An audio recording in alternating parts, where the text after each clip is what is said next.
নাগরিক ঐক্যের ১৩তম প্রতিষ্ঠাবার্ষিকীর এই আলোচনায় অংশ নেন বর্তমান সংস্কার আলোচনায় অংশ নেওয়া এবং বিগত সরকারের বিরুদ্ধে যুগপৎ আন্দোলনে থাকা বেশিরভাগ রাজনৈতিক দলের নেতা ও সুধীজনেরা।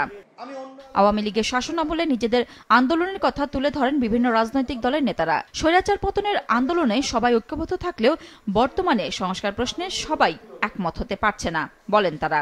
যদি আমাদের মুক্তিযুদ্ধের সময় যে ঘোষণা ছিল ওই ৩ পয়েন্ট আছে, যুক্ত করতে আপত্তি নাই, কিন্তু মূল ভিত্তি ঠিক রাখতে হবে। ভবিষ্যতে যে কোনো সংস্কারই আমরা করি না কেন জনগণের লাভ হবে না, ফলে জনগণের হাতে হিস্সা নিয়ে আসতে হলে জনগণের এই সংস্কার করতে হবে। আহ্বান জানাবো এই সকল মুক্তিযুদ্ধের চেতনা বিরোধী যে ষড়যন্ত্র, সেই ষড়যন্ত্রের বিরুদ্ধে ঐক্যবদ্ধভাবে লড়াই করার জন্য। আমি গণতন্ত্রে বিশ্বাস করি, আরেকজন সমাজতন্ত্রে বিশ্বাস করি। এই দুটো মানুষের মধ্যে, গণতন্ত্র আর সমাজতন্ত্রের মধ্যে কোনো রকম মিল হবে না। প্রধান অতিথির বক্তব্যে বিএনপির স্থায়ী কমিটির সদস্য সালাউদ্দিন আহমেদ অভিযোগ করেন, জাতীয় ঐক্যমত্য কমিশন নির্বাহী বিভাগকে দুর্বল করতে বেশি সক্রিয়। বিএনপি সংস্কার চায়, কিন্তু কোনো বিভাগকে দুর্বল করতে চায় না বলে জানান তিনি। প্রবণতা দেখা যাচ্ছে সংস্কার কমিশনের প্রচেষ্টার মধ্যে, মানে জাতীয় ঐক্য কমিশনের যে নির্বাহী বিভাগকে যত বেশি নিয়ন্ত্রিত করা যায়, সেটা নির্বাহী বিভাগকে অতীতে একজন স্বৈরাচার হয়েছিল, সেজন্য নির্বাহী বিভাগকে আমরা বিলুপ্ত করতে পারবো না, দুর্বল করতে পারবো না।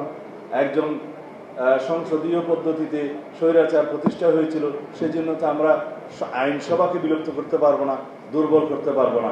আমাদেরকে চেষ্টা করতে হবে চেক অ্যান্ড ব্যালেন্স এবং একটা হারমোনিয়াস কোঅপারেশন, একটা মধুর সম্পর্ক এবং পাহারাদার সৃষ্টি করা, সেফগার্ড সৃষ্টি করার জন্য সকল অর্গানগুলোকে সেভাবে শক্তিশালী করা।